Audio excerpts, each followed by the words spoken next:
Hello and welcome to Metal Vice, a podcast where we talk about all things music. Well, the things we care about. That's right, which is mainly metal music and live music. I'm your host, Brian, joined with the other host, Karen. And today's episode is all about Electric Callboy.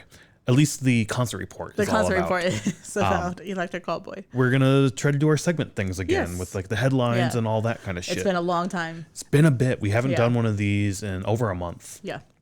So we'll see. There's a lot of news we missed and whatnot, but we have shit here to talk about. Yeah, so. I don't think we're going to go back and find news though, right? No, typically, if we ever do this again, when we have these breaks, we'll just whatever news and tours happened, they happened. We missed them. Sorry. Yeah, sorry. Maybe we'll have to get better at like posting things on Instagram or something. Yeah, to, and like, who keep up with knows? it. Who knows if we're going to keep up with this whole segment Yeah. thing as well? We might just go back to the old format where we only do the concert Yeah. report Yeah, for we'll the see. main things, and then like we'll do shorter content either on YouTube or Instagram where we just post like, here's the shows that were announced this last week, like Yeah. a reel or some shit like that. I Yeah, think we'll have people to- like the shorter content anyway. Yeah, we'll have to see. We'll have to talk about that to see what we want to keep Yeah. doing. But if you have opinions on that, by all means, leave a comment on this YouTube video. You can also reach out to us via email at metalvice1@gmail.com. Or Instagram. At Instagram. MetalVice1. Yeah, we're on there as well. Join us and whatnot and message us and whatnot, and we will try to chat back and whatnot if we can. But in any case, yeah, that's how you can reach out to us. Let us know what your thoughts are, if you want us to keep doing this segment shit or if we should break it out. We might we'll try see. breaking it out just We might, to yeah. do something different. I don't know, we're playing with it. Who knows what the fuck we're going to do. Yeah. But for today, we are going to dive into our segments that we've sort of started doing at the beginning of this year of 2026. And we're going to start with the headlines. First off, for the headlines, not metal related, but I'm a big fan of this band and it's music related. And that is the Dresden Dolls.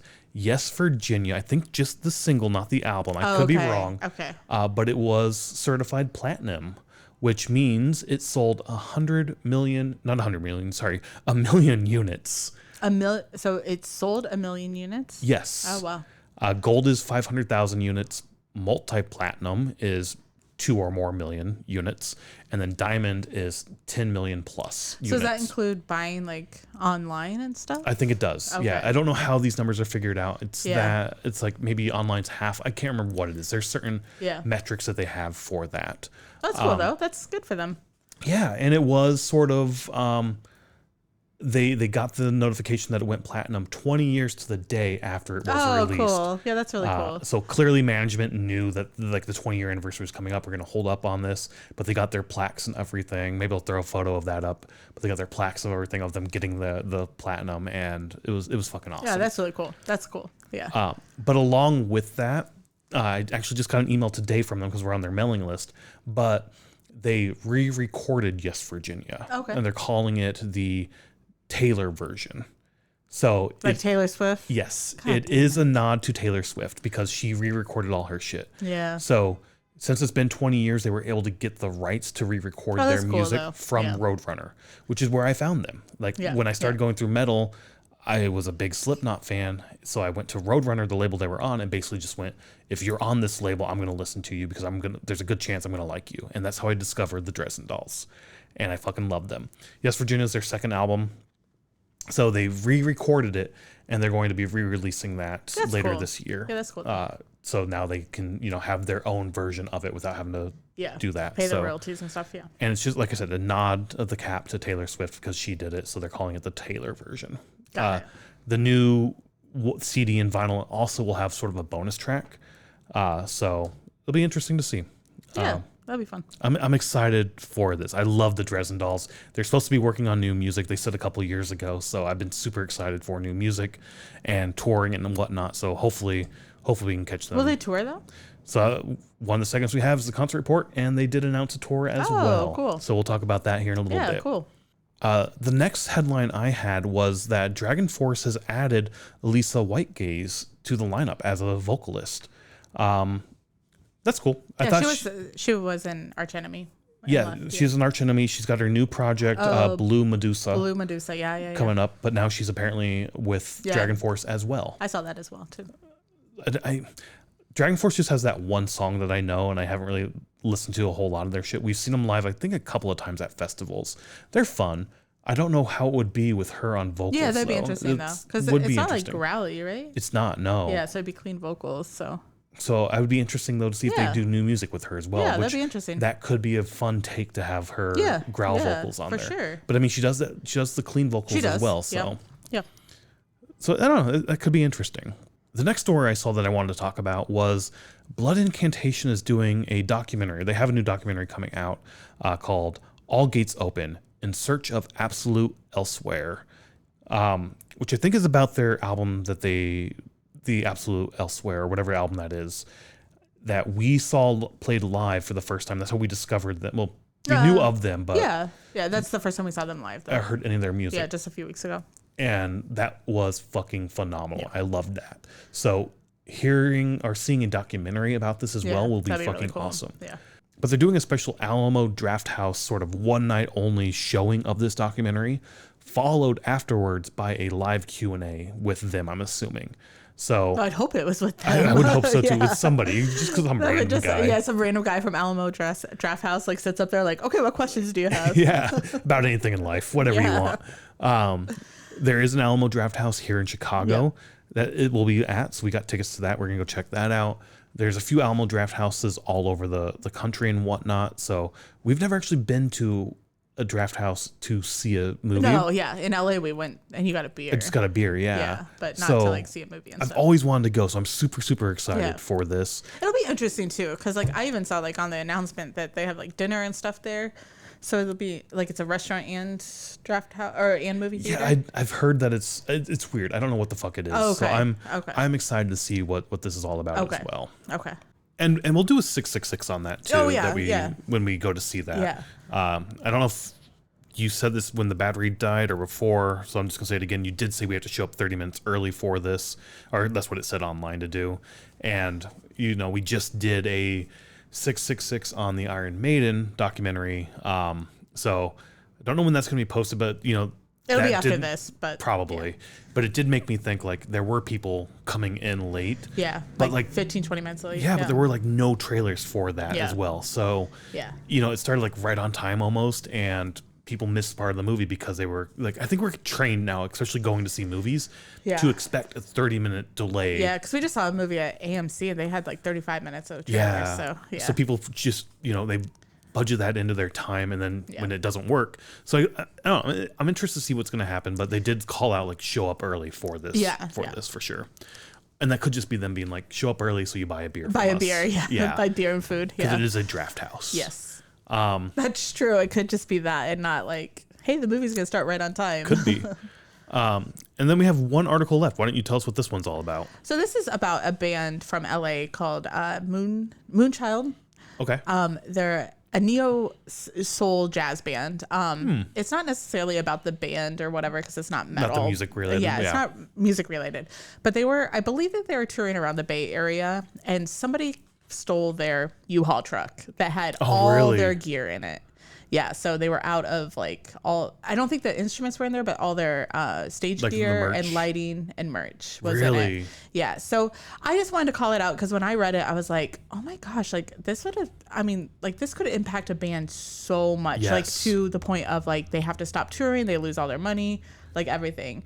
So even though it's not a metal band that this happened to, it could be any band. So I just wanted to call it out that like one is shitty that this happened. Yeah. And then two, it's like, if this happened to a band that we listen to, it's devastating. Yeah. And like similar things have happened to bands that we've been to where like a fire has taken their gear, or their gear did get stolen, or a wreck caused like due to weather or whatnot have caused their gear to be like broken. They can't use it. I feel like when we were on a family trip that there was a metal band that we follow that like their backdrop got stolen and merch got stolen. Yes. All right. So I wanted to bring that up as well. But what I was going to say is like when like this other shit has happened, they've put calls out to their fan base being like, hey, does anybody happen to have a bass that we can fucking use? Right. Yeah. And it's like, or an amp or something. If we do, it's not going to be great, but you can use our bass or our guitar. Like they're shitty, but like at least you can perform. Yeah. But there was a band, I can't remember what band it was. Yeah. Who was that? I saw that they got their shit stolen.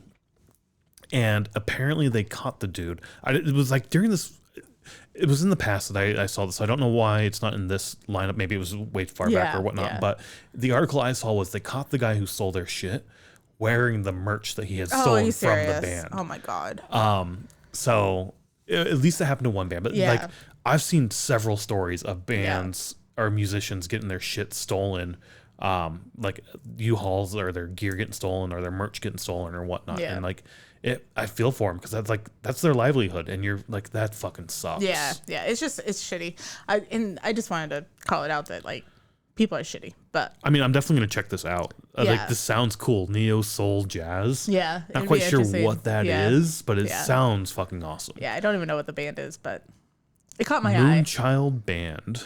Is that Moonchild Band? Or Moonchild is the band name. Okay. Yeah. I'll check them out. Moonchild. I'll check that out. That's going to be fun. But that wraps up the headlines for this week. Getting back into this, so I didn't have a whole lot. Yeah, and there wasn't a whole lot I saw that caught my eye. Plus, my main publication for getting news is Metal Injection, which you said they just had a bunch of fucking layoffs. That should have been on the freaking headlines. I forgot about that. That I saw it maybe a week ago now, but like it was just a post that was like basically Metal Injection. There's 3 of them. Metal Blade or something. Not Metal Blade, that's a label. That's records. I can't remember all 3 of them, but they're owned by Sony. They're all like one publication. Yeah. Not one, they're separate publications, but all owned. That's so fucking weird that one company owns all of them. But it kind of makes sense because we've seen articles where it's just like copy of an article. It is, yeah. Across the publication. But I didn't know that they were owned by Sony. But like they basically just got like notified one day like, hey, you're done. Yeah. Like, but it was not, the entire publication's not done. It was just like people that had worked there for years were just like told, you're done. Which sucks. Before Metal Injection, there was one, I can't remember the name of it. I think Roadrunner probably published it. But I can't remember what it was. But that just up and ended one day. It was done, yeah. And I had saved a bunch of articles that I wanted to go back and read or even save for content for this. That when you click on the articles now, like they're just gone.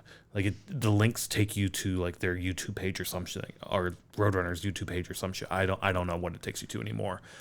But then I found Metal Injection, and over the last like month or so or week or so, it was very regular for them. Like it was every day at like 3 or 4 p.m. Yep. I would get the newsletter every day for here's your articles, blah blah blah. There was a time there where it's like a few days got skipped, and it does seem to be more consistent now.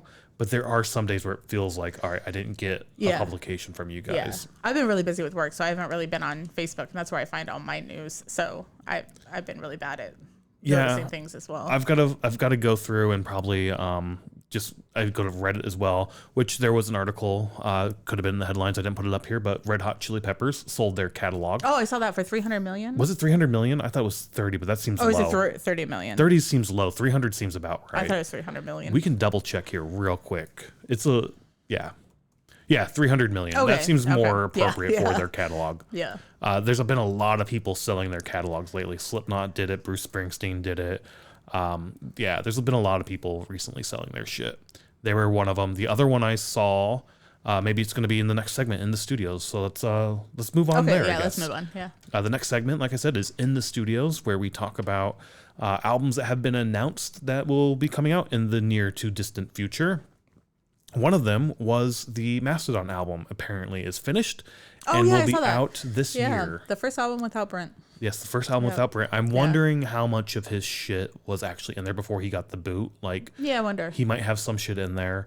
But I saw it as without him, so I feel like. I mean, he could have. Yeah, I don't know at what point they were in the writing process with him when they there might be some ideas that were his at the beginning that has sort of evolved and whatnot they picked up on. I don't know. We'll see when it comes out, like what we know and what we don't know. Yeah. I would expect there might be some sort of Brent aspects in it from time to time. Who knows though? When they announced this album, it was sort of like a ghostly sort of paranormal type theme for the album. I think that's what it was supposed to be. I was super excited for that. But hey, we should be getting it this year, which hopefully means then a tour as well. That's what I like. On this new album, and that will be fucking awesome. Yeah. The other one I saw for in the studio was Snot is working on a new album. Their first since 1997. Crazy. That is so crazy. Yeah, that's a long fucking time. 30 years almost. Yeah. So I mean, yeah, because it probably won't be out until yeah. 2027. So I don't know much about this band, to be fair. no, the only thing I know is when we went to incarceration, our neighbors, the son, was so excited to see Snot, and I think he missed them because they were early in the day. Were they at Inc? I think so. Really? Yeah. Okay. And it's either he missed them or they like had to like rush to go so that they could see him. Interesting. Okay, I don't remember that. Yeah. Interesting. We didn't see him. I don't think we got there in time. But hey, that's cool. Coming back for some new music. New music's always great. So for the fans of Snot, there you go. There should be some new shit coming out. Of course, yeah. Soonish. For 30 years. That's crazy. Yeah. The next one I saw, another band I'm not super familiar with, Resin, with Cycles in the Infinite Dream. They're a Chicago doomgazer band is what they're sort of labored as. I assuming doom, but also sort of progressive would be my guess. That would make sense, yeah. But I'm excited for that. Yeah. Like just knowing that they're the doomgazer name genre was like, oh shit, that's gonna be fun. So I feel like I've heard of the name Resin before. It's just REZN. Yeah. And now I'm like trying to think like if I saw like if they did a tour or like a show here or They may have. Maybe, yeah. But their new album, like I said, Cycles in the Infinite Dream, comes out July 24th this year. Again, hopefully another tour, a new band to go check out and see live. That should be fun. But I'm kind of excited for that one for sure. The other one I already mentioned, the Dresden Dolls, Yes, Virginia, the Taylor version, comes out August 7th. You believe you can pre-order that now, the vinyl and the CD on their website. A special sort of pressing for the vinyl as well. Okay. That will only be available via pre-order, it said. So I don't know if that means they're going to do just print to demand type thing or whatnot with that. But hey, it's just as we already mentioned, it's just going to be re-recorded. So it'll be a slightly different tone to it. But one extra bonus track as well on there. So that should be fun. And then the final one I have for In the Studios is Dream Theater. They're preparing to start working on the next album. Either late 2026 or early 2027. Yeah. So basically a commitment to do something maybe down the road. I know when we were off of recording, there was a lot of stuff announced. Yeah. So there's a lot of good music coming, but we're not going to go back and talk about any of that. Yeah, but no. Lots of good stuff coming, so. Yeah, I'm excited. They're always, new music's always fucking awesome. Yeah, so of course. Super cool. But we can talk about that music in our new music section. Yeah, which is the next section we have here where we actually listen to new music and talk about it. And this song was awesome. So we only have one this week, and it is Playing God by Motionless in White, featuring Corey Taylor. Oh, it's such a good song. It was so fucking good. Yeah. It starts off, and it's got like this heavy, heavy Slipknot vibe to it. And then Corey's vocals come in with the screams and the growls and whatnot. And like, maybe not growls, but like Corey Taylor's Slipknot voice. And it's like, holy shit, this feels very much like Slipknot. This is awesome. And apparently Motionless in White was heavily influenced by Slipknot back in the days where like they came up and whatnot. And yeah, it makes sense. But then the song goes into like a chorus or whatnot that reminds me of a Motionless in White song. And I'm like, holy shit, this is perfect. Melding those two styles, those two artists, so to speak, together, with just Corey's vocals, obviously. Yeah. It's not other Slipknot. members in Slipknot. Yeah. But it gives me Slipknot vibes. Yeah, of course. Yeah. And then it's just a fucking awesome song. And you love Motionless in White songs because they're all over the place. And this is just another example where it's like they don't have one sound and it's like all over the place. I will say toward the end of the song, I did sort of find myself drifting off. Zoning out A little bit and just not necessarily repetitive, just like, all right, cool, this is cool. And nothing was like holding my attention. And mostly that's because I'm listening just as I walk down the street. We were watching the music video while we sat on the couch, and then we ended up like having a conversation. Yeah, in the middle of it. Yeah. So like it wasn't truly active listening those couple of times. But again, it didn't like, I love this song a lot. I'm not a fan of the music video, however. No, the music video sucks. Like, is it red, like, circle? It's just like a constant revolving, like this red figure coming at you, or like this blob coming at you type thing. Yeah, and then the lyrics are on the screen. That drives me nuts with the lyrics on the screen. It's a cheap, easy music video to pump it out and like, boom, there we go. We don't have to get talent. We don't have to sit here and spend how much money does it take to make a music video and record it. This is something we can do, with not necessarily AI, but just with like to get it out there, like a program. CGI based program to like generate this and whatnot. And I understand that. It's just, it's not my favorite when Motionless in White has some really good music videos. They do have some great music videos. So that's just interesting, because when I'm thinking of it, I think of Werewolf. Well, that, but I was thinking like there's a type of music video called like lyric videos. Oh yeah. So I'm wondering if that's what this is technically, like a lyric video. Yeah, because you see those on YouTube a lot where it's just like and I never know if those are put out by the band or if they're put out by like just a person putting them out. But the other thing I thought of with it is there's some concerts that do it where they'll be playing the song and then on the backdrop they put up the lyrics. Yeah. And that's what made me think of it. And I was like, maybe they're going to use this in a concert, which would be cool if they do. But the other thing I thought of was like, are we going to get a Slipknot Motionless in White tour? That would be awesome. Yeah. That would be awesome. Slipknot headlining and Motionless in White opening or something like that. Yeah, I would dig that for sure. Oh yeah, for sure. But that was the only new music we had this week that we listened to. It was awesome. I love that song a lot. Need to get back into the groove of listening to music. We do, yeah. So checking out new shit for sure. We've been out of the groove of this whole. Yeah, a lot's happened. We'll talk about that here shortly. But it's been a weird few weeks for sure. Right. Moving along into our next segment, which is the merch table, where we talk about new merch we want to buy or that's been announced. Metallica on the list. Yes, Metallica Reload Remastered box Metallica's set. been like almost every single merch table that you've done. That's the shit. I buy a lot of Metallica shit. They get all my fucking money. But just like their other albums before this, they have a remastered version of the album coming out on CD, vinyl, a bunch of t-shirts and merch and cassettes and shit you can buy for the theme of Reload. They'll do like a poster for every album as well, or every song as well. I think they're doing a shirt then for everyone as well. So just a bunch of merch there you can get that is all Reload themed. The big one for me that I'm excited for is the Reload Deluxe box set, which I've been trying to collect those. Definitely not going to collect all of them because like the Master of Puppets is multiple thousands of dollars now. It's insanely expensive. Maybe we'll win the lottery if we ever start playing the lottery. Maybe. That's how we're going to have to get that or some shit. I don't know. Or they'll do another remaster. Yeah. But I love the treatment they have here where you get a bunch of CDs with like demos, some live concerts as well. You get multiple vinyl of live concerts as well as the album itself. The way they do their remastered deluxe box sets are like, to me, this is the cream of the crop. I love how they do that. I want more people to do shit like this, especially Back to the Beginning. When they do Back to the Beginning, finally, I want them to do a Metallica style box set where you get shitty. I don't need the pics, but the pics are cool to have. But like photo, like a book, a bunch of photos, just a bunch of shit around that show.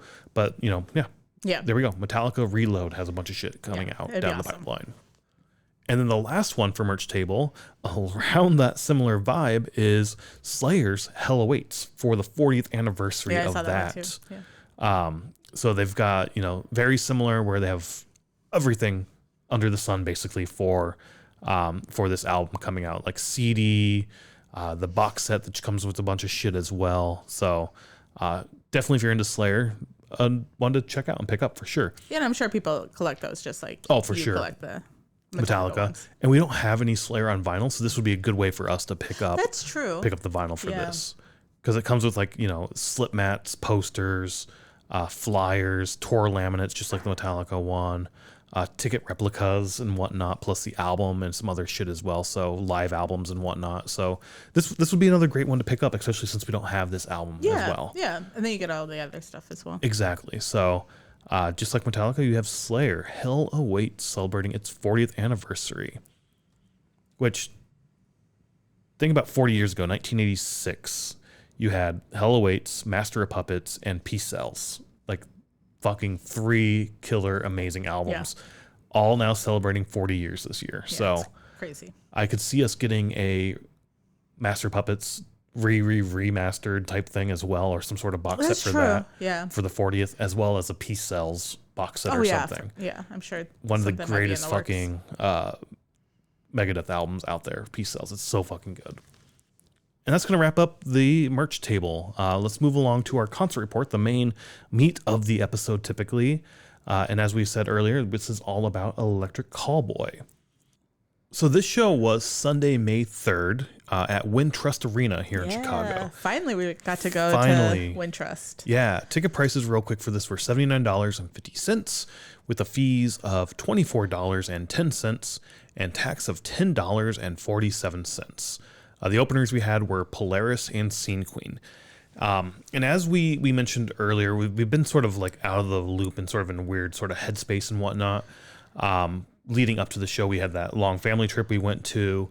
And then the beginning of this week was a really fucking shitty week for me and for us, I guess. Yeah, for us, yeah. Because I got notified that my position was eliminated. So my last day was Friday before this show of employment, I guess. So looking for new jobs now and all that, but it's sort of questionable and whatnot what's going to happen. Who knows what's going to happen with this in terms of shows. We talked about concerts getting announced, like Dresden Dolls and Mastodon being announced, and how awesome that would be to go see those. It's really going to depend on when those get announced and if I have a job by then or not. If we'll be able to go to see shows, because right now we're kind of in don't spend money mode. Yeah, don't spend money. Yeah. We have a bunch of shows saved up and already purchased for this year. So we still have shit that we're going to do throughout the year that we've already bought tickets for, basically. But like new shit, we're gonna have to put a hold on unless it's somewhat cheapish. Yeah, or a show at Reggie's for like $20 is different. That's what I was gonna say. Yeah, and definitely more Chicago shows versus going to like Milwaukee or going to like we were supposed to go to Minneapolis to see Wage War and stuff. So like Milwaukee, we had a couple trips that we were gonna go see Avatar that we didn't. We had to skip that as well because so it just didn't make sense. Just personal changes. So but hopefully we'll have enough content that like. An episode still comes every single week. We like you said, we still have a bank of shows that we already bought tickets for, so we'll do those as long as they're local. Yeah. We have some exciting things coming up later this year. Hopefully you have a position by then, but we're gonna make those work. I mean, we've already got the tickets for them and whatnot. So like, we're gonna make these are things that we've already bought and paid for. So it's like, well, we're still doing it because it's already paid for, basically. Yeah. But you know, all that going into this show, leading up to the, like, you know, getting notified Monday that, hey, I'm losing my job, and then Friday losing my job, and then sort of in this limbo state of an unknown state, and then going to the show, it definitely affected me, like from a mental standpoint, going into the show for sure. Along those lines as well, that also affected me physically. My foot and gout was really flaring up really bad all week long, where like it was one of the worst flare-ups I've ever had, where it hurt to sit up and put any weight on my foot whatsoever. Luckily, by this show, you were better. I was a lot better. I wasn't 100%, but I could at least stand on it without like immense pain whatsoever. So I was still in pain, but I wasn't in immense pain. But again, that also affected us in how we consumed or how we went to this show and experienced this show. How we experienced it, I would say. Because we stood in the back the entire time for all three acts. Yes. And like back, like nobody was around. All the way in the back. Until one point in the night, which we'll talk about. True. Yeah. So that's sort of just leading up to the show and the mindset. So when we're talking, I'll probably allude to this a little bit because there are definitely moments where like the events of the previous week definitely weighed heavy on me and affected my attitude and mood throughout the show for sure. But you did say this was our first time going to Wintrust. We've been wanting to go here forever. Yeah, we were supposed to go a couple years ago to see Parkway Drive. Parkway Drive, yeah, and then they canceled their tour from mental. I think this was 2021, like 2022. We were definitely living where we are now, and we're not too far from Wintrust Arena, maybe half a mile or so. It's probably about the same distance as us from Reggie's. Reggie's, right? Yeah, and Reggie's. I mean, it's walkable. Yeah, it's walkable. It's like a 15-minute walk or so. Yeah. So. It's a pretty close venue. I've always wanted to go here, especially since that show, and it got canceled. And it's like, fuck, man, we're not going to be able to check that out. And most of the things that they have there are comedy or genres that we don't necessarily Yes, this is also the venue, or this is where the Chicago Sky, the women's basketball team plays. Yeah. This is where DePaul, the school here up in Lincoln Park neighborhood, I guess you would call it. Yeah, DePaul's in Lincoln Park. They're stadium for basketball is way the fuck down here. I don't get it, but whatever. Yeah. So there's a lot of shit there, just no concerts for us. And it's throughout the years, I've been sort of pissed about that, where, you know, especially in the summer, where later this summer, you have Rob Zombie, Iron Maiden, Five Finger was there last year out at like Tinley Park. Yeah, I think Five Fingers there this year too. Are they there this year too? But yeah, they're out at Tinley Park, or they go out to Allstate Arena in Rosemont. And I'm like, fucking Wintrust Arena is right here in the city. Fucking come to the city proper and put a show on at Wintrust Arena. Right. What the fuck is wrong with you? And it's not people? Necessarily because we live nearby. It's more do it's it in the city. In the city, yeah. Do it in easier the city. To get Don't to. do it in the suburbs where we have to drive and. Especially for us who are in the city. Yeah. For the people out in the burbs, I get it. They're excited. But at the same time, you chose to live in the burbs. You don't get the luxuries of the city. We don't get yards. You don't get concerts. It's a fair trade-off. What do you want here, folks? Yeah, we you have can't no have space. It all. So yeah. So you have to drive for your concerts. It's a little frustrating when they're out there in the burbs. And like knowing that Wintrust Arena was here was always like, why the fuck are you going out there? Come to the city proper. And that was always my mindset. Until this show, when we got into the venue. Yeah. Holy fuck, is this place small? It is so small. Like, is there even a 200 section? There's a 200 section, but it's like half of a 200 section. Yeah. So normally at an arena, you know, it's a bowl. And so if you're thinking of like a basketball or hockey rink or whatnot, where you have the goals on either end or the hoops on either end, on left or right of those, you know, you have the bowl that wraps around. Here, one half of that side or one whole side of that, like whatnot, is like luxury boxes. Yeah. So there's no seats. So your number of seats is very limited there. Also, the bowl doesn't completely wrap around. There's like little sections that are like cut out. They have no seat, which it makes for like a really cool architectural kind of view, but you've lost seating. Yeah. And obviously during a concert, it's a little bit different than like a basketball game because they push half of the bleacher or like the bleacher seats back. Well, they're not bleacher seats; they're like the fold down seats, but they push those back. Yeah, like bleachers almost, like Are stadium. Bleachers? Yeah, Okay. I know Think what of I'm like trying high to school bleachers where they like fold up and you can pull them out and whatnot. But I guess what I'm saying is it's not a bleacher like a flat. They're seats that fold down. They could be. I don't know. Yeah, they could be. I don't know for sure. I remember seeing seats. Oh, okay. Yeah. But anyways, so those are obviously pushed back, so you don't have those seats either. And you mentioned when we were there, like, oh, I'm surprised it's a complete floor, because typically we've been to lately, the floors are split where you have the pit and then you have seated seats. But the floor is way too fucking small to do that. I don't think that they could do it. You can't. No, it's like tiny. Compared to Fiserv Forum and Allstate, those are probably about comparable. It's half of that size, half of that capacity probably. I mean, Fiserv's up here in capacity, and then you go to Allstate, which is probably 10 to 20,000 less than Fiserv, and then you come here, which is 10,000 less than Allstate. Yeah. Well, I wonder how many people this holds. Like less than 10,000? No, because I think when the Indiana Fever, when Caitlin Clark came up last year to play, I think they sold 17 or 20,000 tickets. And that may have been like a sold out event too. Wow, I didn't even think that there'd be that much space. But it's fucking small. Yeah. I was very, very disappointed at how small this was. Yeah. Which kind of makes sense why some of these bands don't come. It does make sense now why they don't come here. And I'm like, fucking, are you shitting me that this is how small this is? Yeah. This is a major sports team in WNBA, the Chicago Sky, play in this venue. Yeah. And there's no seats. Where the Bulls play at United Center that has like 60,000 seats or 40,000 seats or something. I was shocked at how small this place was, and it was very, very disappointing for me for sure. There were some bands though that I thought of that could play there that are a little bit too big for like Aragon, but they're not big enough to go to like United Center. But is this bigger than Aragon? I don't know if it is. Well, probably with the seats. The floor is probably about the same. I don't know. Or do you think the floor at Aragon's bigger? I think the floor at Aragon might be bigger. Maybe. All right, we've been talking about capacity. We're going to do some quick numbers here real quick. Yeah. So let's take a pause and probably be a hard cut here.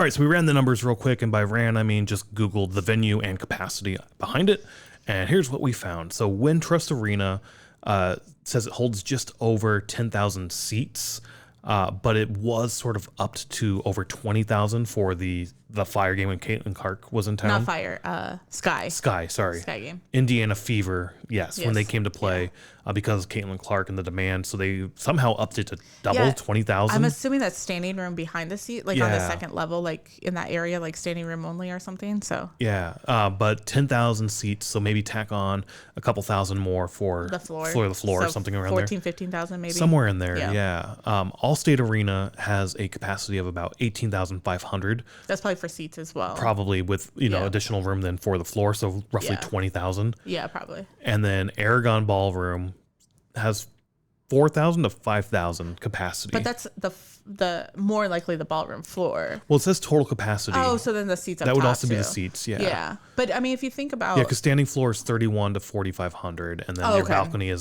1,600 roughly or so. Yeah, and I'm sure the arena probably holds 4,000 to 5,000 people on the floor. I would assume.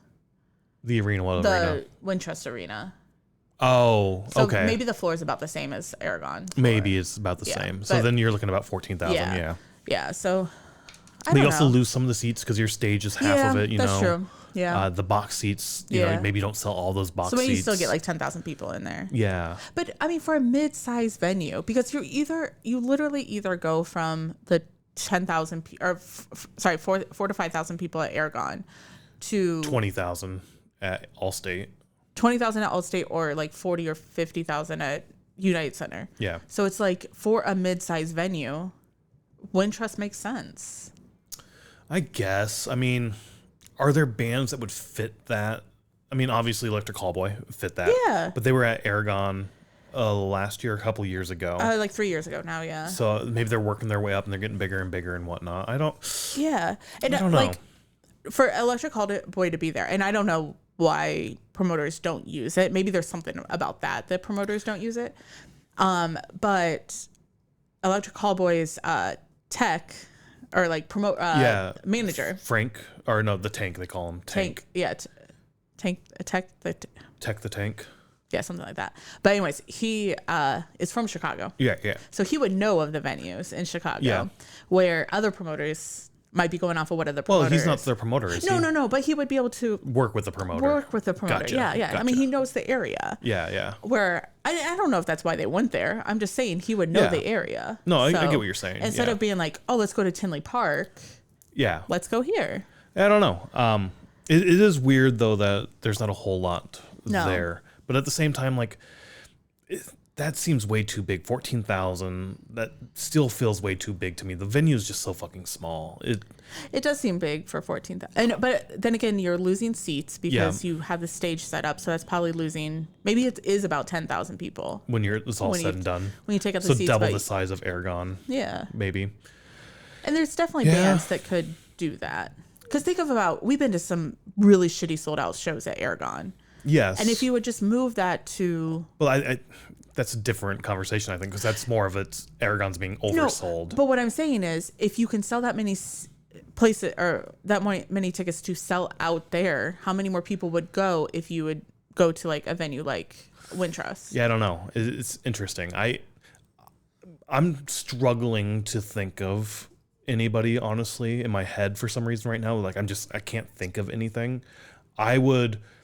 My gut is telling me, and I have nothing to back this other than my gut and my feeling right now, but I would rather see a show at Aragon than I would at... I think I would too. Like, regardless of the size, like if it sells out and you can't do it, I think this venue is detrimental enough that I don't really want to see a show here again. Okay.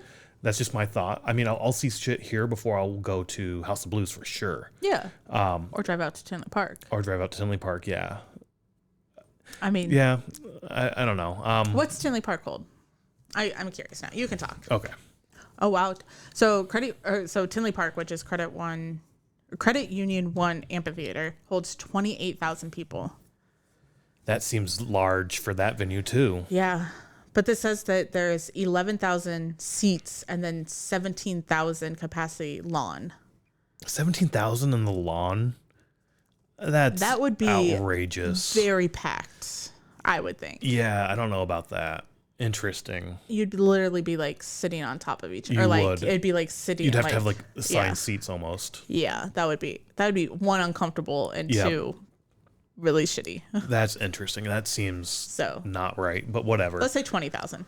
Let's take some of those people away.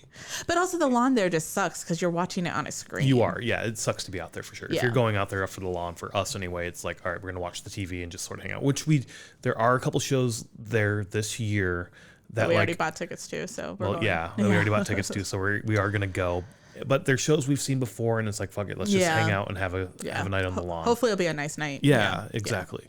Any case, back to this venue. It was disappointing for me, for sure.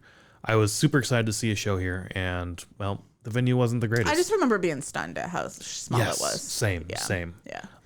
Which makes sense when you're walking around the outside. It's only half a block, so it's not that big. Like, I assumed it was a bowl into the ground, so I assumed you'd walk in and you'd be at like the 100 level, and you'd have to walk down the floor like typical arenas are. Yeah. There was one really cool because we did walk around every floor, and there was one really cool area that kind of seems like it's part of the box seats where like they might have catered food and stuff. Oh yeah, they had like a lounge area. A lounge area. Yeah, that was really cool because we could just walk in because they didn't have it like shut off for anything. They also had at the top of the 100 level by like the mezzanine or the concourse, typically there's like a wall back there. This was just curtains that they would draw shut. Oh, right. I hadn't seen that, which when they had it open, it made it feel very open and big and spacious. And that's what I'm saying for that one Indiana Fever and Sky game. Yeah, they could have opened those. Just open that and like people were just standing. Standing room only, exactly. You watch the TVs or something. They do that for Blackhawks games, right? They do, have like standing room only. They have that ability. The Cubs did it when they were in the postseason as well, standing room only and whatnot. So anyways, let's talk about the bands. Let's just talk about the bands. Before we talk about the bands, though, the merch, which we didn't really look at, they had some merch lines, like what you're used to, where they just have like merch set up. But they also, it looked like the team store was turned into merch downstairs. Downstairs, they had like a little room that was turned into a merch. Yeah, I'm assuming that's the team store. Possibly, yeah. I mean, I didn't see any signage or anything in there. We just quickly glanced at it. Yeah. So it looked like it was just an empty room, but you could definitely throw like a team I could store see in like the Sky stuff in there or whatever, and maybe they take it in and out for events. Yeah, I guess when I'm thinking of like the Blackhawks at Allstate Arena, not Allstate, at United Center, they have like an actual designated store, and they lock their shit up. Yeah. Which I think we mentioned that before in the podcast. Like, I don't know why some places don't do that, but then there's other places that do utilize like the shared team stores. But when we went to I went by myself, but when I went to see Disturbed at United Center, they used one of the team areas on the third floor, or I was on the third deck. What do you call that? Third balcony, whatever. Yeah. But they used one of those, and they literally just put the Disturbed shirts in front of it. Like one to display it, and then so sometimes they do it, sometimes they don't. The boxes out. Wrigley does it every now and then, but again, it seems like it's at the whim of the venue at that night. Yeah. So, anyways, enough about the venue. Other than we were shocked by it. It was a little bit of a disappointment for me. But moving on to our first band, we have Scene Queen, and like always, Karen is going to read us their set list. They played Manicure, Pink G-String, Barbie and Ken, Mutual Masturbation, MILF, Tracksuit, Pink Rover, Pink Panther, and they ended with 18 plus. And that's pronounced MILF. MILF. Oh. Yeah, MILF.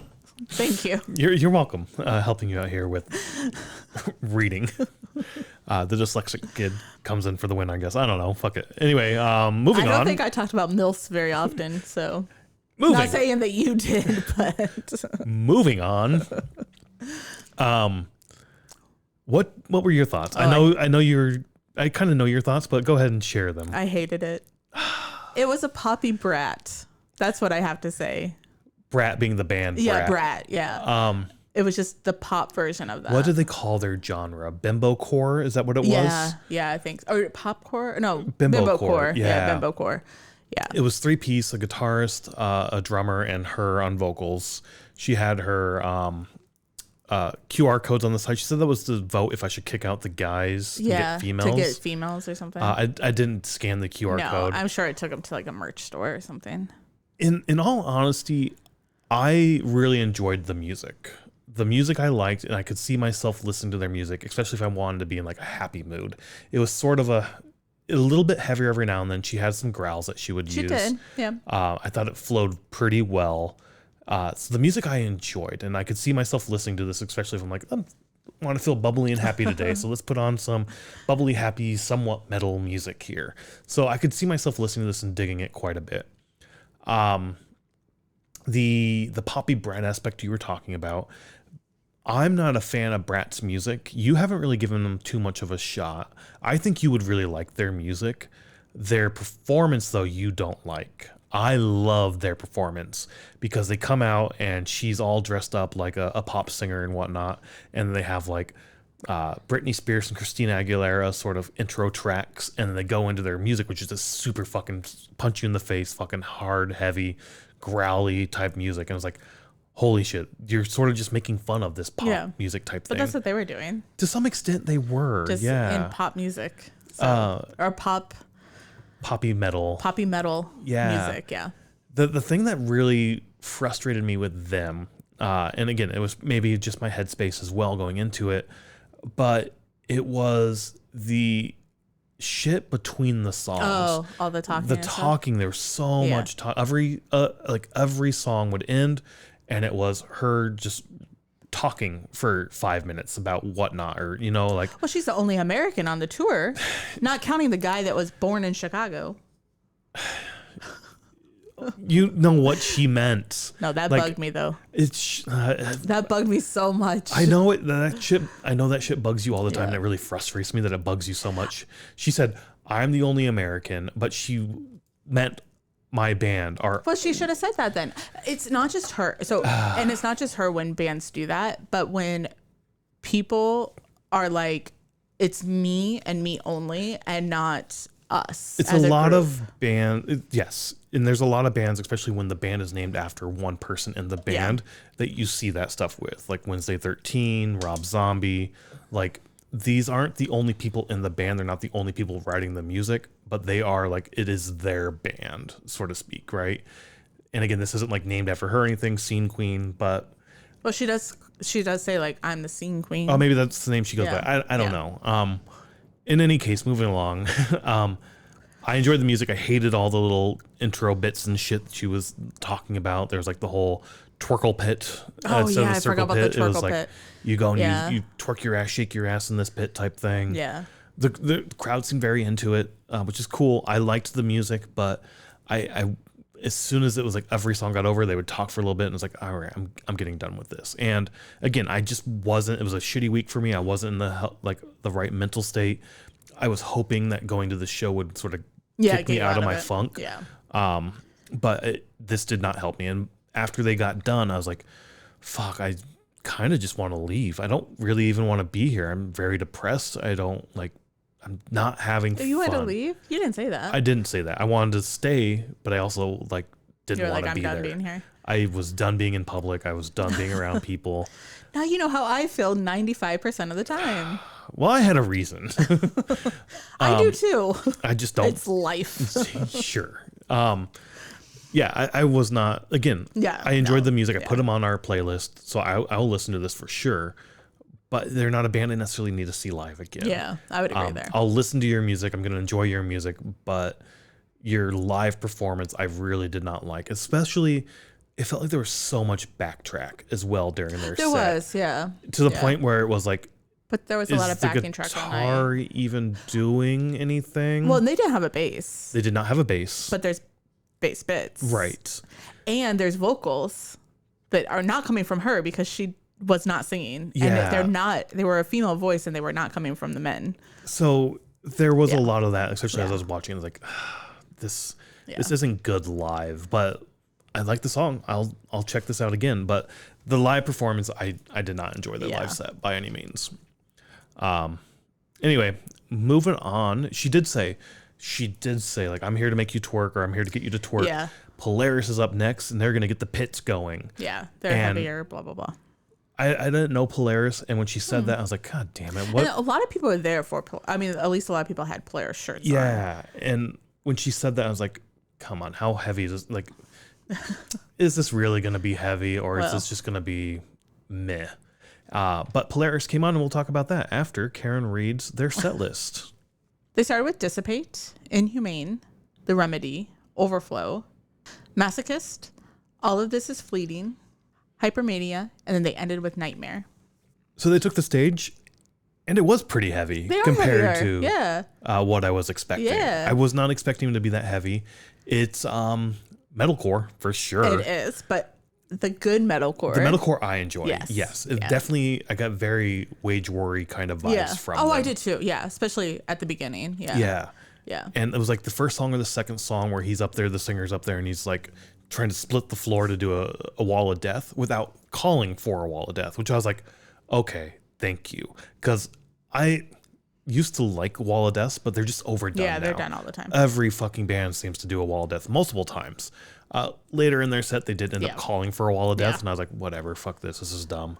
But I liked their shit a lot. I did too, and I want to listen to more of it. I have not listened to it since the show. But I do have to say, during the live performance, probably halfway through, I was a little bored. Not bored with the music or anything, but I just felt like it was very repetitive sounding. Okay. And maybe it was more like, kind of like what you were saying, where I was just like, okay, let's get this night over with sort of thing. That's so bad to say because I don't want to be that way, but I wasn't looking forward to Electric Callboy. Which is weird because you said you were like 6 months ago or 3 months ago. Yeah. You were like, you told me, you're like, I'm going to listen to Electric Callboy because I want to know the music. But I didn't. Because I feel like this is going to be a lot of fun. But I didn't. And the more I thought about it, I was like, I'm not going to enjoy this. Really? Like I was trying to. Oh, that's too bad. There's only like 2 or 3 songs of Electric Callboy I like. So. Okay. But anyways, we'll get there. Yeah. With Polaris, I got bored halfway through. So I definitely halfway through as well. I was sort of like, all right, I'm done and I don't want to be here. I'm not having fun. Again, my foot was hurting really bad. I was in a funky mental space as well. So we were not in the crowd. No, so we were that's further true. back. That's true. Maybe if we were in the crowd, it would have been different. Also, the crowd was very chatty. Yes. And that was pissing me off a lot. I forgot about that because so a lot of people were there for Electric Callboy also. Yep. Like I know I said that a lot of people were there for Polaris, but they were dressed up like it was like a cosplay type thing. Yeah, Everybody was showing up in sort of the outfits that Electric Callboy wore during like their music videos and whatnot. Yeah. So you saw a lot of people there. There's a group of guys playing hacky sack. I haven't seen grown men play hacky sack in a very, very long time. Is that in a video? I don't know. Oh, okay. But they were pissing me off. So are those the guys that were right in front of us? Yeah. So I kind of thought the same thing. Like they had like little finger things on and stuff. And I'm like, you're just here to fuck around and you could care less about the band that's playing. That was very frustrating for me. I understand not everybody cares about the opening bands, but have some respect. Right. We've said this so many times where it's like, just have some respect for the people around you that could be enjoying it. Now, when Polaris was playing, the chatter sort of did drone off and I didn't hear it as much. That's probably because the music was playing. Yes. They were still fucking around. I know they were. They were still fucking around, but like I could not hear their chatting as much because the music was drowning it out. Yeah. But then when they were talking or in between songs, then you definitely heard like that murmur in the crowd, which wasn't like whatever. I'm fine with that in between, but like during the songs would always piss me off. We did move around a few times because sometimes there were people just chatting during the song. They're like, fuck it, let's move over here. And we did move over to those guys who were doing the hacky sack shit. And it was a little better by them, but that definitely impacted it as well. Oh, see, I think it was worse over by them. Just maybe the chatter was better, but I didn't like how they were just fucking around. And I'm like, they're just, one, they're bugging me, and they have to be bugging people around them. They're just trying to kill time. They are. Yeah. Which I understand. Like, not every band is for everybody, but have some respect. Watch the show. You paid money for the show. Exactly. See, like, there's, people don't consume music the same way we do. No, they sure, don't. So. And also, I knew going into this, so I was talking with our new friends that we met before the Slaughter to Prevail show here in Chicago, and we saw them again in Milwaukee at a show.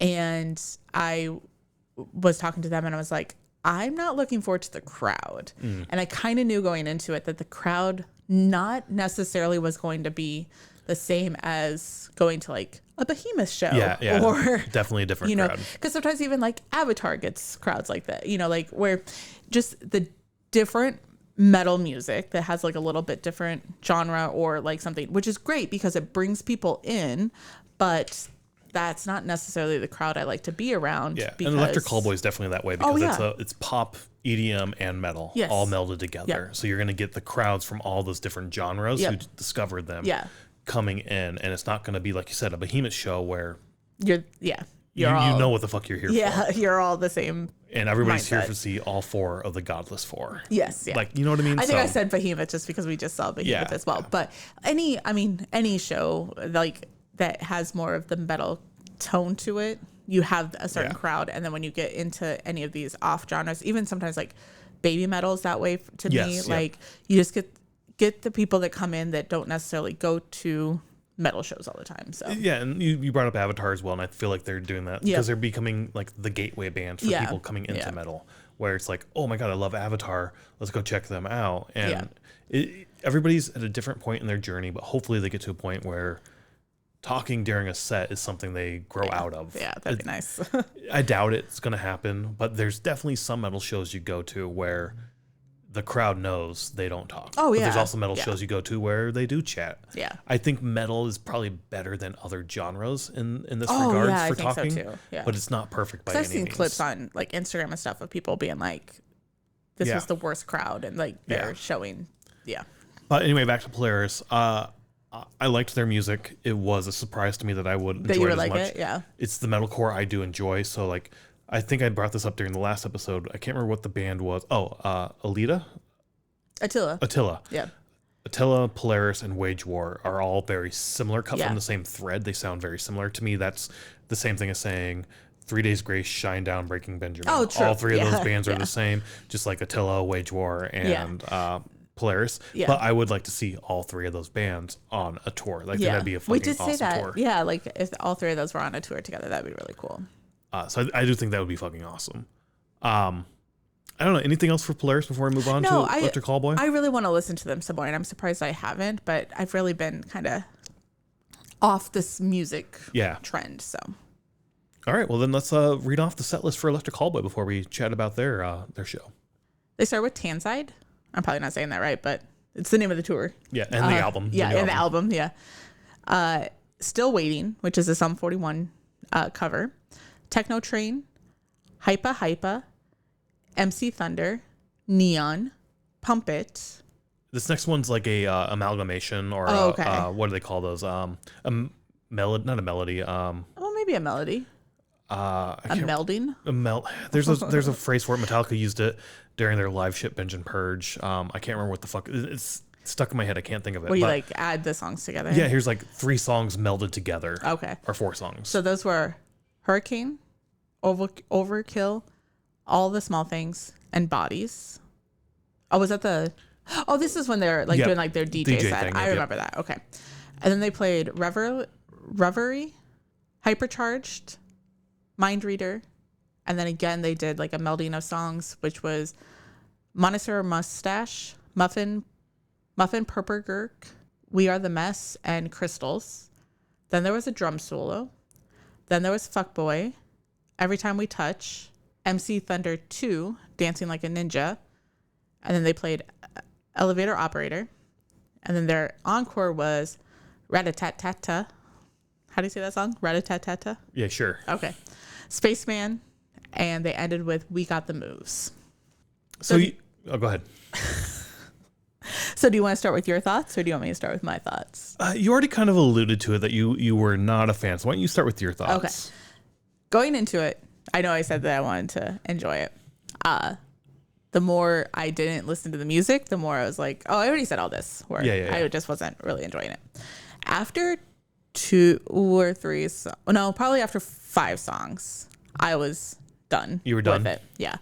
There's too much EDM techno in almost every song that I was done. I was like, I don't like this. And that's just me personally. Yeah. Though. I'm not into EDM. I'm not into the techno sound. I'm not into anything like that. So I keep trying to get you to get into techno. There's one artist in particular, 1788L. I think you would love his shit. But is it like this? It's very heavy. From like a techno perspective, it's heavy shit. It's how I got into techno with my friends. And so I was hoping this would help you like get into techno just a little bit, because they do have like the heavy growls, and the Electric Callboy's music is just so unique. It is unique, the pop, it is the techno, and then there's the metalcore like aspect to it, and it's like it's such a unique sound. And I enjoy it so much. And their songs are just fucking stupid, but in like a fun, stupid kind of way. Yes. Of like, what the fuck are we even talking about here? Rat-a-tat-tat. Like, what the fuck is like, what is this? But it's so much fun to me anyway. Yeah. Which some of the songs are fun to listen to. Elevator operator. Like, that's just fucking that weird. That song I even like more because you know the story. Yeah, we watched Tech the Tank or whatever YouTube when they were here at Aragon, and he kind of went into the background of it and stuff, and that's I think where we learned about the elevator operator story, right? I don't know if that's where we learned about it. He's brought it up before, and I don't know where we learned about it, if it was that or not. But why don't you tell the people what that's about, if you remember? It was. Well, what I remember, for those who don't know, is they played a show at House of Blues here in Chicago. And to get to the, I guess, because the main stage is up 2 floors. So when we're at, when we're standing in line to get in, you're like over this walkway and you look down, and it takes you, what is that, Lower Wacker down there? Maybe. But like there's a street that's like Chicago is built on Chicago. Especially downtown, it's built on top of it. But you can look over the railing and like you see the street way the fuck below, and that's where the loading dock for for House of Blues is. Yes, but even that, like the main stage is 2 floors up, right? See, I guess from where we're standing there, I don't know. Oh, I guess it's only 1 floor up from the main door. Yeah. But yeah, so that's where I was trying to get to. Sorry, you went into Lower Wacker and stuff. But anyways, so the whole story was that they played a show there, and to be able to get your gear up and down from the stage, you have to take an elevator, and there's an operator to the elevator. Because it's an old school elevator, which we've ridden before at the Rave. The Rave has one as well, where you have to like close the doors and shit. And then switch it back. So they have like a dude on there who is the operator of the elevator to load the gear up and down for load in, load out. And apparently he just plays whatever the fuck music he wants. And he's got a very wide taste in music that he listens to. So the song is sort of an homage to him. Like a nod to him, And like even during that song, though, they have different, like, here's a techno bit, here's a what's the word, disco bit, here's a metal bit. Like I love that song, and knowing the story behind it was awesome. I think that's the thing, is the story behind it that's a little bit better. So sorry, we went on a tangent there for that one song. I don't know what I was even saving before that. But after a few songs, you got bored with it and you were done. Yeah, I was just done with the EDM part. I hate shows, even like metalcore or deathcore shows, when like the person's like bouncing and shit. Like, I don't know. There's just so many things that I don't care for. The music, though, is fun. I think that's what you were kind of saying. Yep. The backdrop to Techno Train was really, really cool, because it was like you're going through a train and like moving and stuff. And it kind of reminded me of like going to Spain, and like when you're going through, like you can, the train's churning, you can see it churning, because there's no... It's one long train with no door. Like here in Chicago, each car has a door. Yeah, it's not separated by like car This doors. has like a tunnel, like a bendy bus almost. Yeah, a bendy bus, but very long, and it was kind of cool because you would see it bend and you would like see it. So not that it was exactly the same way, but it reminded me of something like that. I was like, oh, that's a really cool graphic, like that's fun. But then after that, there wasn't really graphics or any, like there wasn't much to see. I don't know, there were definitely bits. They had like their robot dude come up and did like the drum solo with the drummer. I guess I don't remember. There's like a robot guy with like 8 arms coming up there and bouncing around. I don't remember that at all. There's a song where they're in the jungle and the robot guy was flying around in the jungle and shit as well.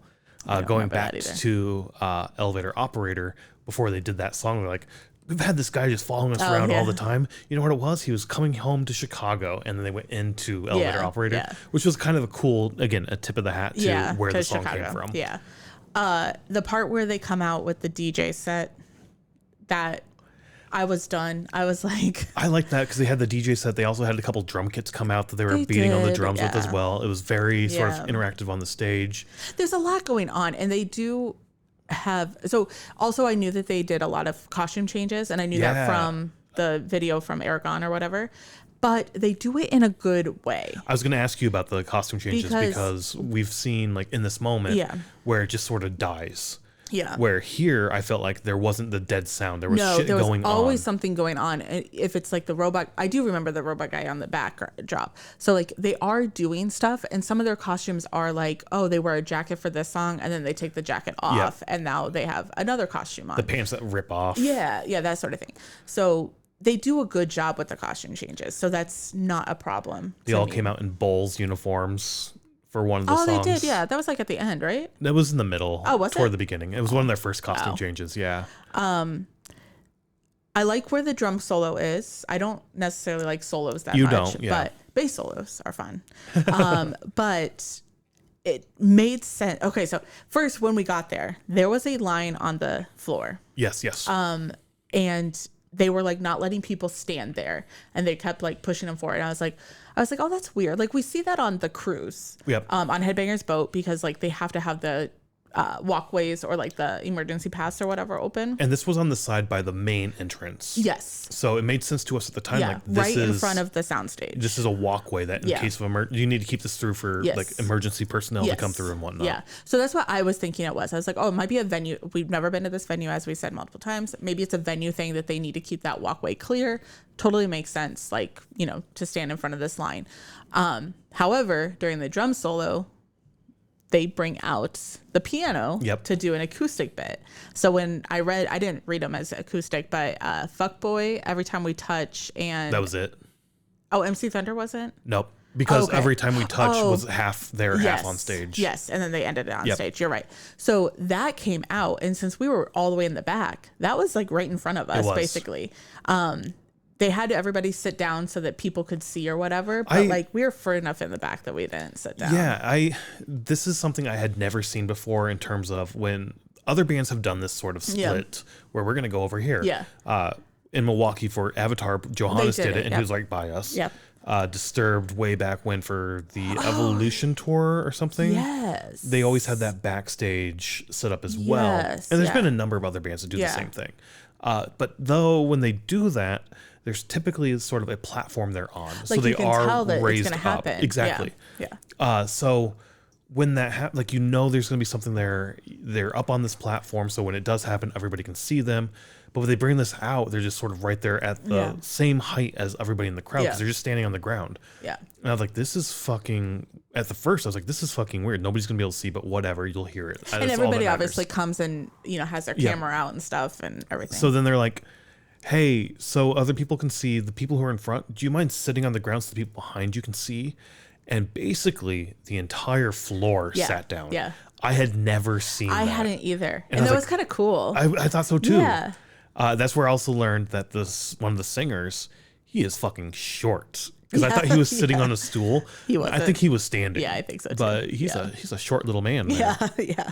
But I had never seen that where the whole crowd just sits on the ground. And I was like, this is very, very cool.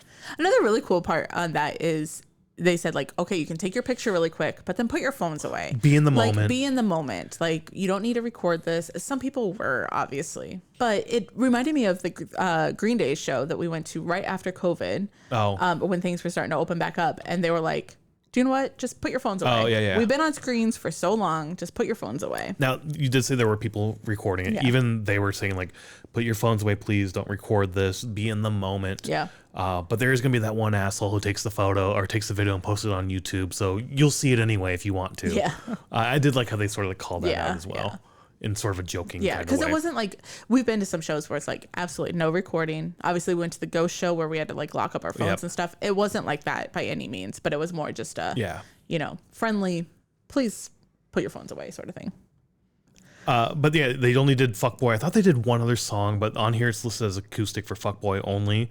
And then I thought they did 3 songs too. I did too, but they must not have because I do remember Every Time We Touch, it started there, then it kind of went to this sort of EDM or drum. I can't remember what it was, but there's some sort of solo. Yeah.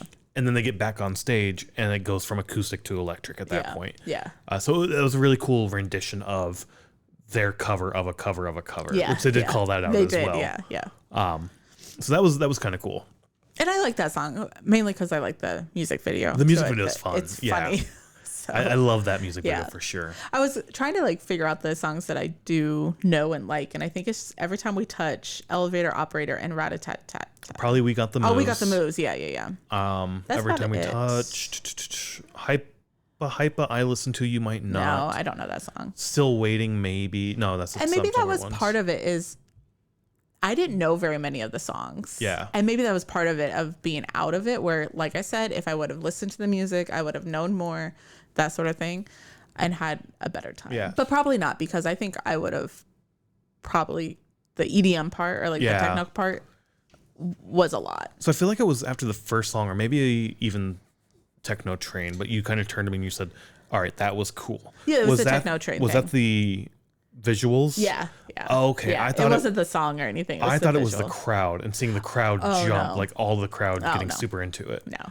Which I was a little disappointed that my foot hurt because I think I would have had so much fun in that crowd, being in the middle of that, jumping up and down and just vibing with everyone else. I think I would have really, really enjoyed that. And I probably would have been like, you stay and have fun. Yeah. I'm going to go to the back. Yeah, I think so. Because I think I would have been. We did that with Amon Amarth. We're like, you go have your fun in the crowd. I'll stand in the back. Which, if my foot felt better, I definitely would have pushed up a little more than I did. But as their set went on, I started getting out of that funk finally. Oh, for good. me. Good. Yeah. So I was starting to get out of it and really, really enjoying the show. Again, my foot was hurting, so I wish I was able to be in the crowd, because the energy in the crowd was fucking awesome. Seeing everybody jump and have fun. And at that point, like, I feel like the chatter also really died down. Oh, yeah. I don't think. Well, nobody was around us. Yeah. But no, I think everybody was focused on the show. Yeah, I think so. Yeah. They had streamers and confetti all night long throughout the night. That was fun. Just during and different it songs. went I mean, granted, the floor is not that big, but it went all over the floor, where sometimes it only goes to like the first few rows or something. So yeah, that was really fun. So, and their stage setup wasn't as elaborate as I wanted it to be. Yeah. In my head, I was like, it'd be really cool if they had like 5 or 7 different layers or platforms or stuff with an elevator that goes between them that they were bouncing around between. And then when you're on Elevator Operator, you can just see them going up and down on that thing. That would be cool. Like if all of them could get on a different elevator. Yeah. Or like platform that goes up and down. Or the drummer's on one floor, so they go over there. And I don't know. There's a lot of cool things I can see in my head for seeing that song live. Yeah. Like maybe someday. You can even do different, like when they do like the mashups of like all the small things and bodies. You can do Elevator Operator, go to another floor, and then they do that like mashup of bodies, and then you go to the next one and you do something else. Like that'd be a cool way to incorporate those mashups with Elevator Operator and the whole theme of that song. In any case, I had so much fun. I think when we were walking home, you're like, this is sort of a one and done for me. I don't need to ever see them to come back see this. Don't think I need to. For me, if I can go see them again, I will go see them. And you should again. take one of your EDM friends. See, and that was the other thing I was thinking is this to me is one of those bands that is a bridge band. Yes, for sure. Which you could see from the crowd too. Right. Yeah. Where I can take my EDM friends who got me into EDM. They're also big pop punk fans. So like, this would be perfect. The emo-y shit. Yeah. This is stuff I think they would really dig and get into. So this is definitely a band where it's like, okay, check this out. It's a easy grasp to get your foot into metal. And then now if you're really into it, you can start going down that metal route a little bit. Yeah. So I fucking loved this show. This was so much fun. Even though my mind wasn't in it all of the night, and my foot definitely was not in it all of the night. By the time they finished up, I was like, all right, I had a lot of fun. It's good to have that be the end of a bad week. Yeah, no, it definitely was. Yeah. That was my hope, is like, I had a shitty fucking week. Music will help me get out of this. The problem is the first 2 bands getting into it did not help me get out of this. Yeah. I was really wanting something to like kick me in the face. I wanted like Lamb of God or like that kind of show. That's the kind of show I wanted to. Amon Amarth. Like one of those bands we had just seen the week before. Right. That's what I want. That's what I needed to get me out of this funk. So those first 2 bands, they weren't really doing it for me. I loved the music from both bands, but my head wasn't in it. Yeah. Here it did take me a little bit to get into it. But once I got into it, it's like, holy shit, this is fucking awesome. I know that exact feeling. There's some bands where it's like, I need this now. Yeah. I need this sound. But they're definitely a band I will be seeing again. And maybe in a few years I'll be like, okay, let's go again. Yeah. But it's not high on my list to go again. And it's not because it's just the techno part of it is not the type of concert I want to see. Right. Now, I have a question for you. Okay. You have made comments multiple times about how much you hate lights at shows. Oh, yes. What do you think about the lights at this show for Electric Callboy? They definitely had that backlight that shot into the crowd. Yes. But it wasn't the harsh, bright white lights constantly. But that's not always what you complain about. Mostly it is. Okay. Mostly when it's that harsh white light that's shining in. I thought you hated the flashing lights and all that stuff. There were moments that definitely hit me hard here. But when it's like the soft greens or pinks or blues, it doesn't hit as hard with like my eyes. But when it's those bright white lights in particular, that really sucks. So Whitechapel does the white lights constantly. Yeah. They don't change it up. It's always the white lights. I think it provides a really cool aesthetic from like the silhouette perspective, but I think it's overdone and it's hard to see the show with the constant strobiness and whatnot. I was concerned at the beginning of this show, but as it went on, they managed to do it in the appropriate amount of way and in the right way to me or for me. Okay. Was sort of my thought. Okay. Because the techno lights were a bit much. For you? My opinion. Well, not for me, just in general. In general. But they're like the rainbow lights. I don't know. It was fun. I don't know. Like I've seen shots of like Radius with like the techno shows or the DJ sets and stuff, and I'm like, the whole thing is just a DJ table with like lights flashing.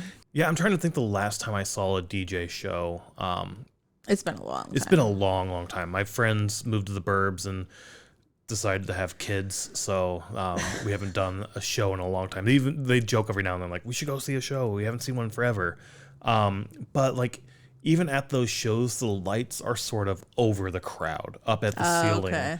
Even like the lasers, obviously you can't have the lasers in the crowd, so those are pre-built or configured to hit the barriers and whatnot, so they're not hitting people in the eyes. So I think the lights at the EDM shows are the same way, where they're like over the heads of people.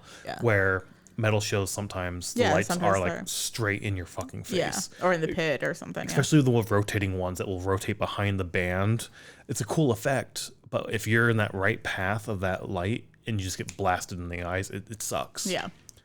Okay. Well, I thought maybe you were complaining about the lights, but I guess since it's a band you enjoyed. No, there were moments where it wasn't good, but overall it was fine. No, it's fine. All right. Let's move on. Our last thing is always looking forward to the next show and talking through the concert calendars or what's been announced. Honestly, not a whole lot this week, a few things. But, we're approaching the summer festival season, so we're expecting there to be kind of a lull here. Yeah, but only for like the next couple of weeks, and then they're going to be announcing fall shows will start getting announced. Yeah. So a lot of these are in the fall, even a couple for next year. So let's just dive into it, I guess, starting with our first one, which is Party Weekend by Night Shift Merch. Interesting. I had no idea this was a thing until I saw this get announced. It looks like it's just sort of a weekend in Daytona Beach, Florida, September. It's 25th and 26th this year, called Party Weekend, presented by Night Shift Merch. Do they have any bands announced? They do. Municipal Waste is there. Who else? Darkest Hour, Devourment, 200 Stab Wounds, Devil Master. So a lot of cool bands for this, for sure. Yeah, this would be interesting. This would be fun. More than likely not making it this year. No, probably not. But this is we definitely don't need to say that very much. Some of these shows we may not make it. Yes. But this would be a fun one to go check out. Yeah. Next, you had the Berserker Festival had their lineup announced.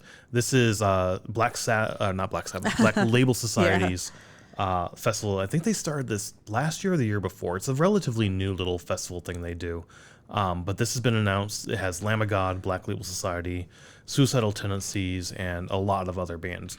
Down is there as well. But yeah, this would be a fun one to check out for sure. This is Friday, August 28th and Saturday, August 29th. Oh, it's in two different towns. So it's in Scranton, Pennsylvania, and Wantagh, New York. Is that how you say that? Wantagh? I think so. I don't know. But yeah, the 28th is in PA and then 29th is in New York. Yeah, that's cool. I wonder if they're like, because I know New York and Pennsylvania are like really close Pretty to each close, other. yeah. So I wonder if they're just like really close. This is another one once it was announced, I think like last year, like I said, I think this would be fun to check out. Oh, but yeah, it's for definitely someday. one Yeah. someday, add to the list and go check out sometime. Another festival, 4-Chord Music Festival. 4-Chord? Oh, I saw this advertisement. I didn't know what it was. 4-Chord. Yeah, I'm not quite sure. I think this has been around for a while. Yeah, this is their 12th year of doing this. But they've got a couple of days here. I think it's like a hardcore fest. Yeah, You have Noctilus, Under Oath, Kubla Khan, We Come as Romans. Oh, We Come as Romans, yeah. Pierce the Veil, Mayday Parade, Boys Like Girls, Finch, Diveways, and so many other bands on this 2-day festival here. When was the date for this? September 25th and 26th as well. Same as in Pittsburgh. Yeah, same as the Florida one. Not one that I think I would be into. I mean, I'm getting into hardcore a little bit more, so I think I would enjoy this. But there's some bands here that are kind of on the fence on That's true. that. Yeah, that's true. Having the headliners be Pierce the Veil and Knock Loose, probably not my thing. Yeah. But someday, maybe. Yeah, maybe someday, though. It's a little bit different. The next sort of music festival type thing or one-off show is Christmas Burns Red returns for the 2026 year. And it was our goal to try to go this year, so it was. Maybe next year. We'll see what happens, but this is December 3rd. It's a one-day little festival thing that August Burns Red puts on. We just learned about this last year, so I think this would be a lot of fun. Was it last year or 2 years ago? Good question. It might have been 2 years ago.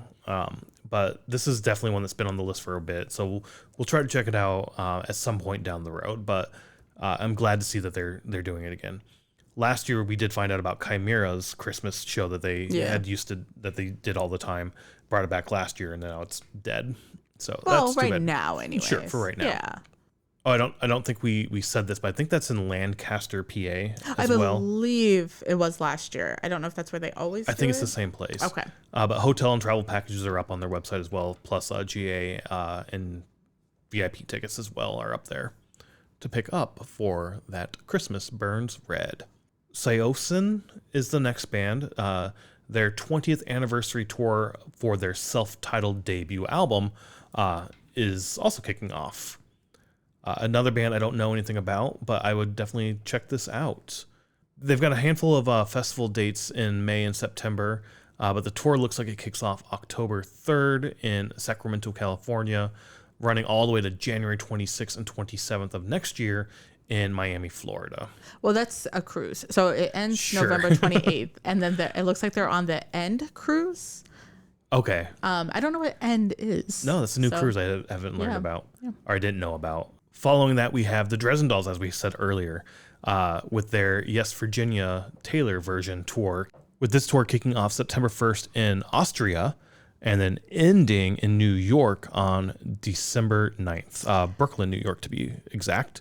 And the Chicago show we cannot go to. I know, I saw that. They're playing the Salt Shed, too. Yeah. There's been like a couple times where like it just doesn't work out where we can see them ever. I think the last time they were at Riot Fest and we were at a different show. Was that when we went to Knotfest? I think we may have gone to Knotfest, or I can't remember what it was. No, I think that wasn't the year that we like switched all over the place. I think we were just at a different show. I think so. Yeah, we couldn't make that show for whatever reason. So we missed them then, and now they're coming back to the Salt Shed when we're going to be on the boat, so we're going to have to miss that show as well. Yeah. That's a little disappointing for me. Is that the day we leave? I don't know. It's the 29th here in Chicago. Oh, no, it's the Thursday. We're already there. But that's a mixed North America and European show. So great for them to be on tour again. Oh, yeah, Hopefully for they, sure. more new music. I heard it was in the works when they announced it a few years ago. So hopefully more music, and then hopefully more tour dates down the road. That we hopefully can go to one. Yes. But then we'll go ahead and move on to Europe then, since that was sort of the bridge for concerts. And they've got a couple here in Europe, which the first one is Five Finger Death Punch. Will be there next winter, starting January 16th in the UK, in Manchester, UK to be more specific, and then ending February 22nd in Helsinki. With them, we have Lamb of God and Bleed From Within. That'd be a good show. That would be a good tour. fun tour for sure. Following that, we have Amorphous with the Borderland Tour. This is in 2027 as well. Tour dates for this are January 26th in Hamburg, Germany, and then it ends February 14th in the Netherlands. Tilburg. I think so. Tilburg, Netherlands. Don't know who this band is, but I've heard of Amorphous. Have you? Yeah, but I don't know any of their music. Yeah, this could be fun. Were they at Milwaukee Metal Fest? Finnish prog metalheads. So yeah. I think I would dig this. This is definitely a band I need to check out. Yeah, I've heard the name. I'll add it to your list. Yeah. Listen to it tomorrow. But that was the last one for Europe. The last concert we have announced is yet another Lamb of God show, but this is in Australia. This kicks off Friday, October 2nd in Perth, and then ends Sunday, October 11th in River Stage, Brisbane.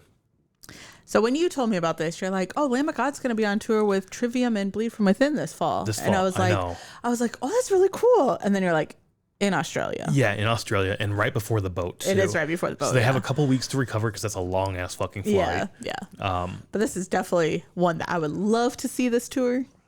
Out of all of these, outside of the Dresden Dolls, this lineup is like, holy shit, this lineup is killer. I love this lineup. I love Bleed From Within, love Trivium, obviously love Lamb of God, but we're not making it to Australia this year. No, fuck no. So. And right before the boat, nope, because that's not happening. Yeah.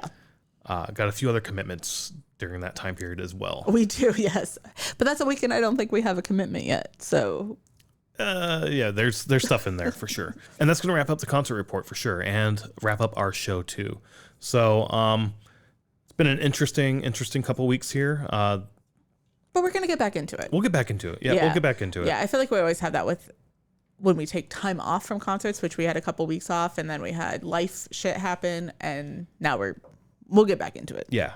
Not as many shows at the moment, but we'll keep doing music related shit for sure. Oh yeah, for sure. Like we said, we have the Blood Incantation movie coming up. I'm super excited for that, and then a bunch of other shit coming up. So more shit in the pipelines, but that's always the thing. You got to look for the next thing, the next show. Yes, there's always the next show. There's always more music. There's always another show.